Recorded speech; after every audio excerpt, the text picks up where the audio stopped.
to Cotton Country Cooking, presented by the Alabama Humanities Foundation. My name is Rebekah Davis. This is my actual kitchen, and I am a Rhodes Scholar for the Alabama Humanities Foundation. I am the Archivist at the Limestone County Archives, and I am also the proud owner of this Cotton Country Cooking 25th Anniversary Edition. This cookbook, if you're not familiar with it, was first published in 1972 by the Decatur Junior League of Morgan County. And it has gone through several printings. This 25th anniversary was printed in 1999. My mama got one of these as a wedding present. She has the first edition. You can see this picture of me and my mama that was taken on Mother's Day this year. And I got a copy of this from my wedding. It has actually outlasted my marriage, but not because I was a bad cook, just so you know. So today I wanted to share a little bit from this book, a story from one of this, some historic photos, and of course a recipe that you can give a try at home and cook like one of these old Southern cooks. Before we get started, let's talk a little bit about these old-time Southern cooks and this award-winning cookbook that they published in 1972. Now, the Decatur Junior Service League, as it was first known, was established in 1949, and in 1972, they printed this book, as a fundraiser, but they had no idea how popular it would become. Over the course of time, it has earned the Tabasco Community Cookbook Award. It has earned its spot in the McElhaney Hall of Fame for selling over 100,000 copies, and it has become much loved. Now, the league is now named the Junior League of Morgan County, and they still sell the cookbook to this day. If you're interested, you could go to jlmorgancounty.com. You can purchase this book, and your purchase will help fund their community service projects. Now, there's a couple things that I think you ought to know about this book. One, the cover and the section pages inside. They were designed by Decatur native artist Mitch Howell. And one of the fun things he did with his section pages is that he hid a little boll weevil on each page. So I'm going to be sharing some of those throughout the course of this show, so you can find the boll weevil too as we go. Second, the very back section of this book is called Southern Hospitality. It includes meal plans and recipes from some of the established and renowned places in Decatur, like Lyons Hotel, where Lewis Bell Woods, better known as Romy, and Russell Priest both earned fame for their culinary talents. Now, it also includes recipes from parties in outlying communities like Cortland and the sister cities of Belle Mina and Mooresville that serve the eggs Creole that we'll be making today.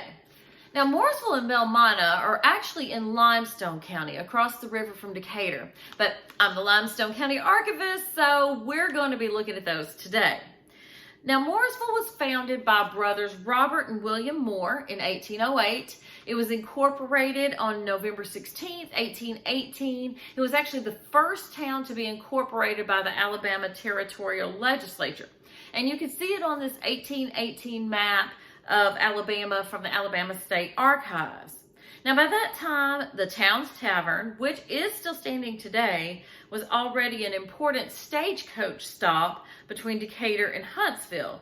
And its post office, which was built around 1840, is the oldest continually operating post office in Alabama, and the entire town is on the National Register of Historic Places. Fannie and Frank Richardson used to make eggs Creole if they were having a large crowd for brunch at their home in Mooresville. And if the weather was nice, everyone would gather on their screened-in porch. Because you got to have a screen in Alabama because, hello, mosquitoes. Now, eggs Creole was also served at the big plantation parties at the big house on the other side of the train tracks, Belle Mina, where guests would either gather in the formal dining room or, if the weather was nice, they would go out in the backyard to eat, and then they would dance the night away while a band played in the carriage house back there. Now, there's a funny story about how Belle Mina got its name. Thomas Bibb, which was Alabama's second governor, he built his country home in Limestone County, and he named it Belle Manor, which was French for beautiful mansion, because he wanted to be fancy. But now folks around here kind of southernized it. They would talk about, let's go up to the Belle Mina and see Mama and them. And it sort of became phonetically called Belle Mina, and that is still what it is called to this day. Now, a town grew up around the mansion, and when the railroad came to the county, the folks in Mooresville said, we do not want that ruckus here. So the depot was built in Belle Mina. That's where the Bibb family caught the train, and that's where the community grew up. Now, the two towns have basically maintained some independence from each other over the generations, except they did share Mooresville Belle Mina School, which was built in 1918. I'm sorry, it was built in 1918, and it closed in 1992.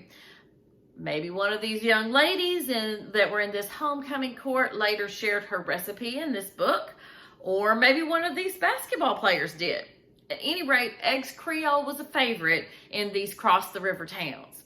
Now, Mrs. Charles Eyster Jr., who shared this recipe, her name was actually Anne Rountree Eyster. She shared this recipe for Miss Georgia Miller's Creole eggs, and her note said, Creole eggs was a popular item in Decatur years ago and has recently been rediscovered by the younger set of cooks.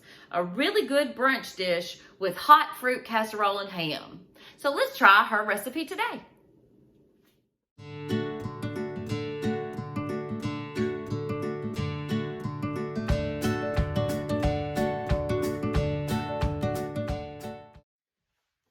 Now, the recipe we're going to be making today is on page 93 of the book, Mrs. Georgia Miller's Creole Eggs. And don't worry, I will include this whole recipe in the show notes so that you can give it a try at home if you like.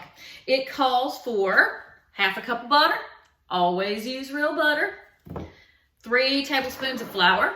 Here's my flour canister, I always use all-purpose. 2 cups of milk. I've got 2% or whole is best. Worcestershire sauce to taste. I hope I said that right. If I didn't, I just said it southern. Salt and pepper to taste. Let's see, where'd my salt go? Here it is. Sea salt is what I use, and ground black pepper. And 10 hard-boiled eggs chopped, which I've already got them boiling over there on the stove. Now, the second part of the recipe will call for 3 bell peppers, 3 onions. Always use the dag, half a cup of butter, more better, 2 more tablespoons of flour, 1 29-ounce can of tomatoes, a bay leaf,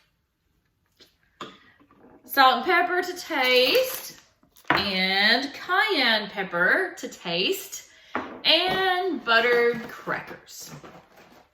Okay. Let's get started. Okay, the first step in this recipe says to make a rich cream sauce with butter, flour, and milk. So, first thing I'm gonna do is melt my butter, and I'm just doing that in the microwave. We don't have to get fancy with all that. So, while that is melting, we will measure out our milk, 2 cups.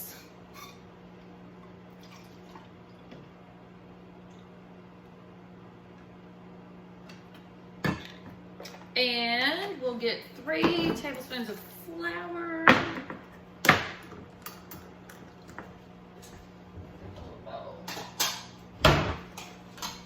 I don't have a sous chef, so y'all are seeing me do all my work.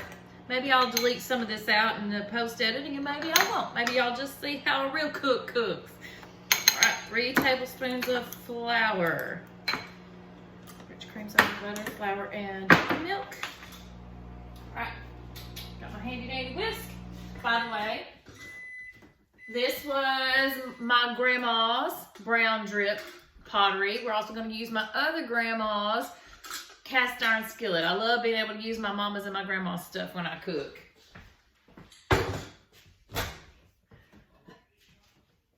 My grandma also always used to wear an apron when she cooked to keep her pretty dress that she usually handmade herself from getting messed up. So that's what I do as well. All right, we got our butter melted. We're gonna go ahead and mix in our flour first. That's one thing about these recipes, they really don't give you a whole lot of step by step. They throw it all in together because Mrs. Charles Eyster Jr., who put this recipe in this book, probably assumed that most of the ladies who would read this would know, and gentlemen, although at the time mostly would have been ladies, would know what she was talking about. All right, let's mix in the 2 cups of milk. There we go. And then it says Worcester taste, Worcestershire. Just put a couple of little lumps in there. And we're going to grind a little pepper in there. I like a lot of pepper on my eggs, so I'm going to put plenty of black pepper. This is just, you know, black peppercorns. And I've got my sea salt grinder. I like sea salt because you don't seem to need quite as much to make it salty, although I just did put quite a bit in there. Okay, I'm going to mix all that up. Looks like a pretty rich cream sauce to me. Now, the next step says to add chopped eggs and set aside. Okay. My technique for making hard-boiled eggs is that I start with a pot full of just cold water. And I'll go ahead and put my eggs in there while it's still cold eggs. And even though this recipe only calls for 10, I'm going ahead and cooking the whole dozen in case we have 1 or 2 mess ups. And that way too, if we don't have any mess ups, I have breakfast for in the morning. All right, once you got them all in there, turn it to high, put the eye on high, put the lid on it, and just leave it. You let it sit until it comes to a full boil. You can see steam coming out of it. Okay, we are boiling good now. So what you need to do is just put the lid on it, turn it off, set your timer for 15 minutes, and hit start. That's it. We're going to wait until they get through boiling when the timer goes off.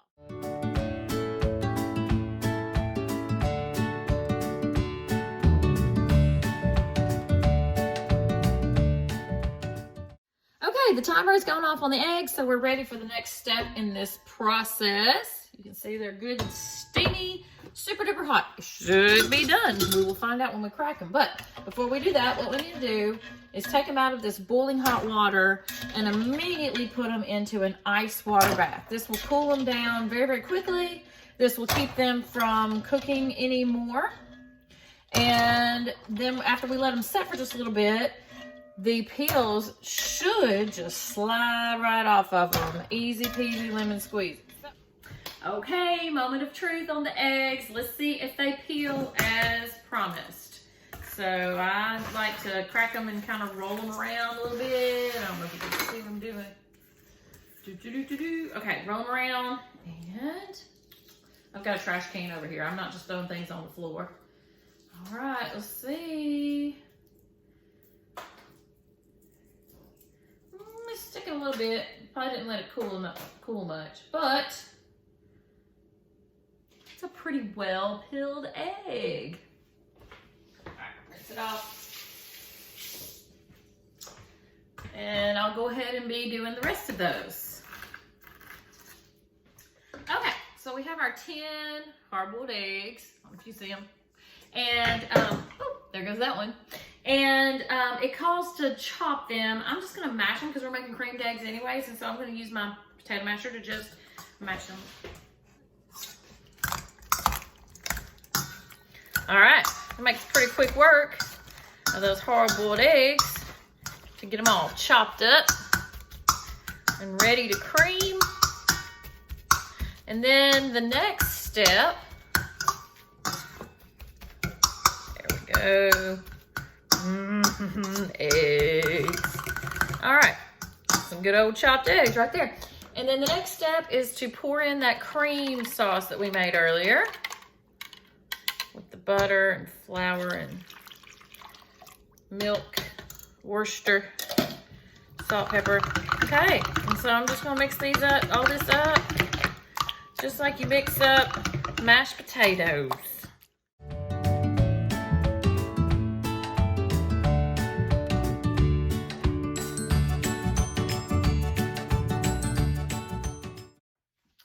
Okay, the next step is to grind the peppers and onions. Now, there's one thing I've noticed about older recipes is that back then they were designed for people who were growing things in their home gardens, or even the grocery stores back then did not grow meats and vegetables quite as big as they do now. So a recipe that might call for 3 chicken breasts that was done, the recipe that was created in the 1950s or 60s, might just use 1, especially if you're like a non-organic chicken breast that's you might get in the grocery store today.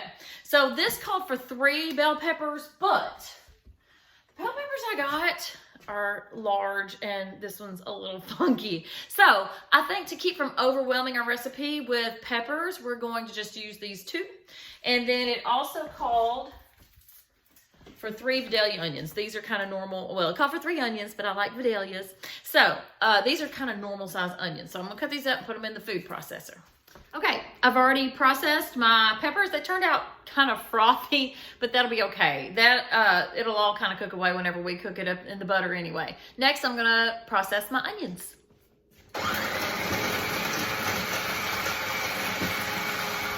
Okay, I've got my onions all ground up, and so now I'm ready to cook them in the butter in the skillet. Okay, the next step after you have ground your peppers and onion, it says to put it in the skillet with butter and cook until tender. So I've already got my half a cup of butter, which is 1 stick, getting nice and melty in my Grandma Wolf's cast iron skillet. It's a lot of butter. Oh my. Okay, so we're gonna dump the peppers in there.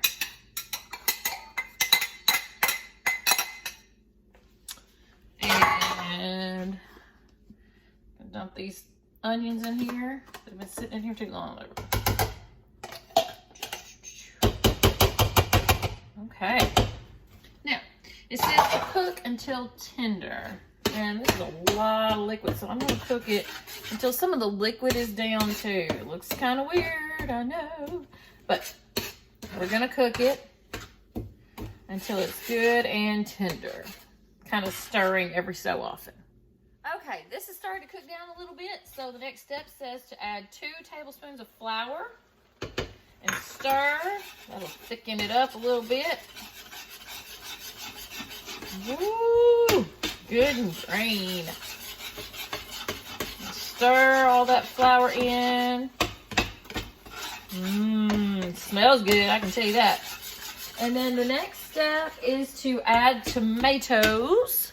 So I got my canned tomatoes. I used crushed tomatoes mostly because the store was out of diced tomatoes.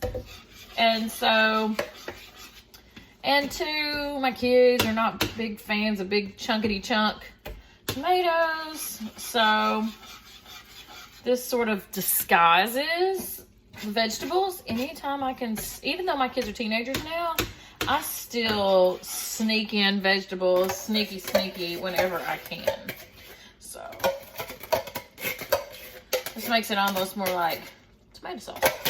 All right, and then we've added the tomatoes. Bay leaf, calls for 1 bay leaf. McCormick bay leaves. All right, let's see, it's a brand new bottle. I haven't even opened it. There we go. Let's throw that little bay leaf in there. It smells good. Okay. And seasonings to taste. Stir in that little bay leaf. There you go. I heard that beep. Oven's on 350, ready to cook. Pretty much everything in this book calls for cooking at 350. 350 is the golden temperature of cooking and baking. See, sometimes you make a mess. I'll just have to clean that up when I get done. Grandma always said, you ain't done cooking till you cleaned up the kitchen. Okay, now let's see. We need some seasonings. It calls for cayenne pepper to taste and salt and pepper to taste. So, start with pepper. Ooh, pepper. Okay. And some salt. Help if I take the lid off, wouldn't it?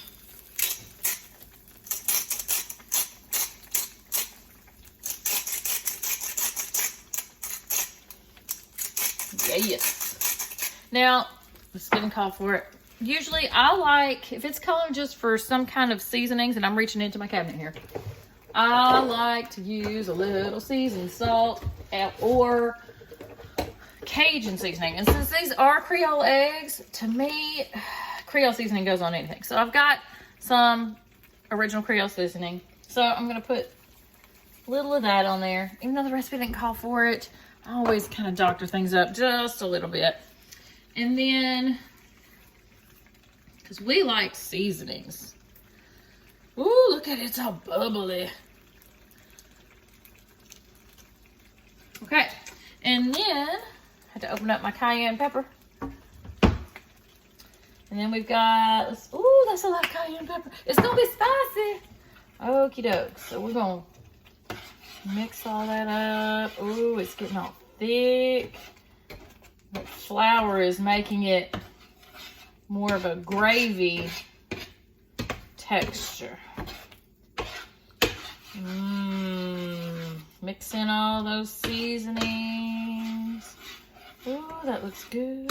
Ooh, it smells so good.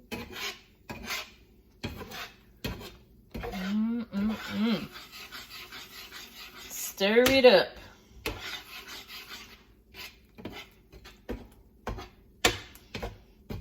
Okay, I think that's about ready to put in the pan.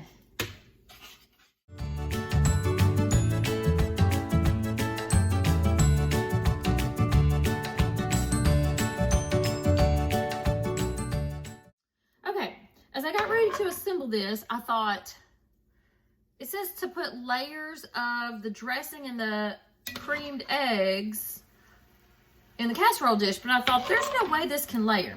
I think one of the things that we were missing in this recipe when it says make the rich cream sauce is it needs to be a cooked cream sauce. Maybe you more experienced seasoned cooks would know that, but I didn't. So we're gonna give this a try. I'm gonna thicken this up a little bit. I've got it on the eye, about medium high, stirring the whole time. And I'm just going to stir it and cook it until it thickens up a little bit. And so we'll see how that works. But I would recommend that when you make this recipe, start with thickening up your cream sauce before you add the eggs, as opposed to cooking it afterwards. So I'm veering off from the recipe a little bit, and I just want y'all to know that. Let's give it a try. Let's see what happens.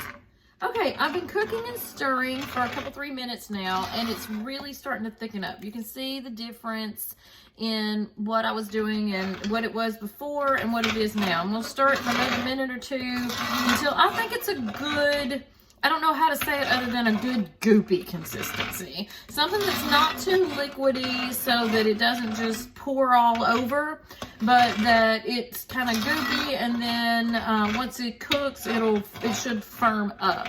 So I'm gonna give that a try and see how it goes. As y'all, just so y'all know, this is my first time trying this recipe too.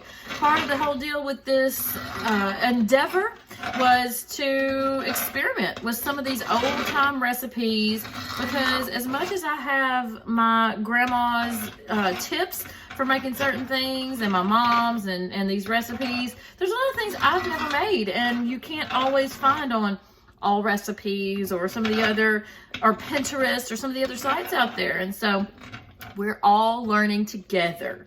Woo, look at it, it's getting all bubbly now. I think we're getting good. All right, let's give it a try.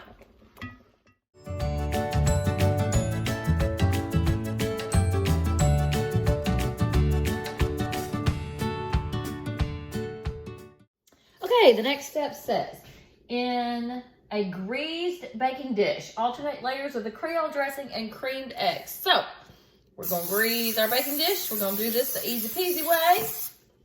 And then we're gonna alternate layers of the Creole dressing. This is what this is called. And the creamed eggs. So we're gonna pour Creole dressing on the bottom till it kind of covers up the bottom of my baking dish. I would imagine you could do this in a 13 by 9. I just have this sort of a casserole dish, and so I thought I would do it in this one today. Okay, so we've got that. Let me do it this way where you can kind of see. Okay, And then we're gonna put some creamed eggs on top of that. Just gonna pour it on there. Ooh, that's a pretty color, isn't it? Look at that pretty yellow creamed eggs. I'm just pouring it over. It's still kind of thin, so it's not super goopy, but it's much better than it was. All right, so we're gonna pour, kind of cover that. All right, kind of making a bit of a sort of a lasagna look, isn't it?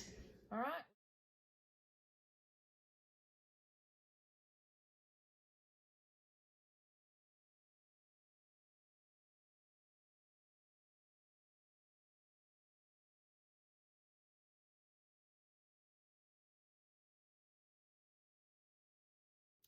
Okay, we're down to the last 2 layers. I'm gonna just sort of pour it out.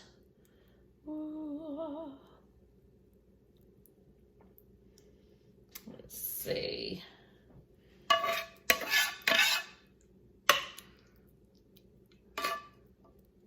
You know, a lot of Southern cooking, if you look at them old recipes, does not have really defined ingredient amounts or directions. It's more a matter of putting in a little of this and a little of that until the spirits of your ancestors say, hush, hush, child, that's enough, that's enough. So, I'm trying to listen to the spirits of my ancestors while I pour my eggs. Okay.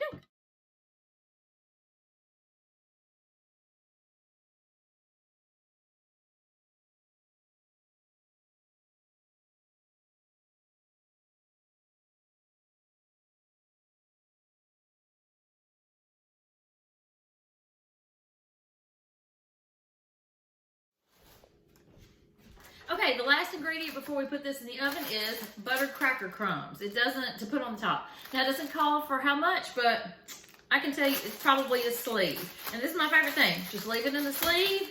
Grab you a trusty rolling pin. This is one that my sister gave me. Isn't it cute? And just whack the crap out of it until it's all nice and crumbly. It's all contained in its little sleeve. Don't whack it too hard or you bust the sleeve open. And then you got butter cracker crumbs. See, I already busted the end. And then all you have to do is just open up the end a little bit and shake it, shake it, shake it. Ta-da!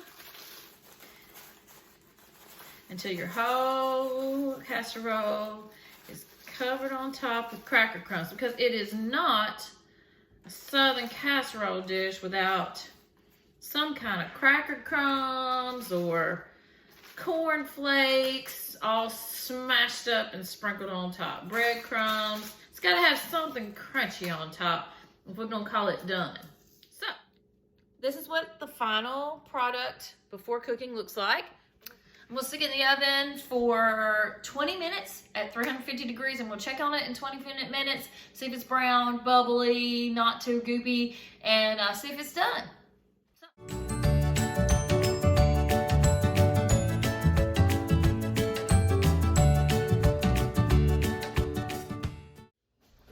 Okay, moment of truth. I've actually cooked this longer than 20 minutes because it was still kind of sloshy, and I don't think it needs to be sloshy. So I think it's done, and I'm gonna check it and see. Woo! Okay, it's still kind of sloshy, but it looks like it's done. Okay, I'm gonna dish it out and let's see. Okay, moment of truth. Let's see how this turns out. Okay, this definitely looks a little more soupy than what I anticipated. I'll show a little closer, but it looks like it's almost gonna be kind of a gravy-ish type thing.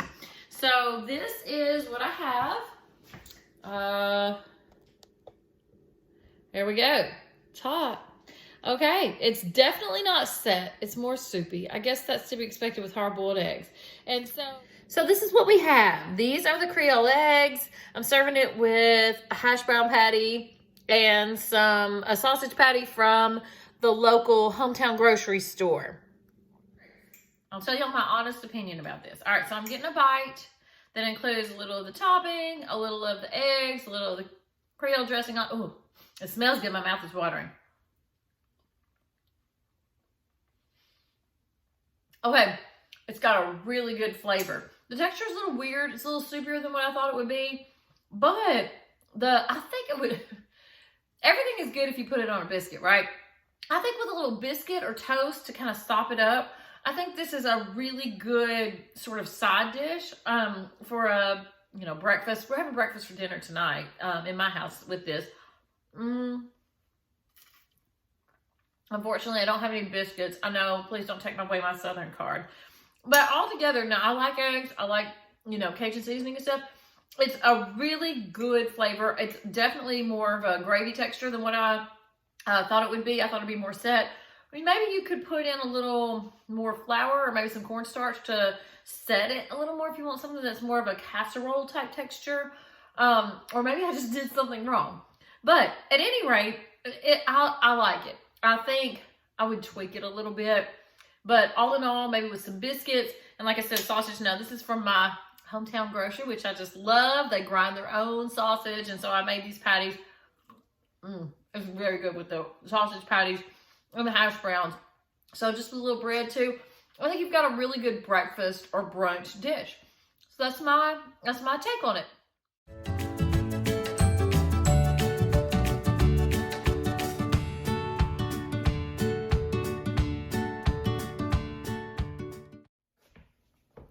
Thank you so much for joining me for Cooking in Cotton Country, Eggs Creole at Belle Mina. If you decide to give the recipe a try, let me know. I want to see how it turns out. And don't forget, more butter, more better.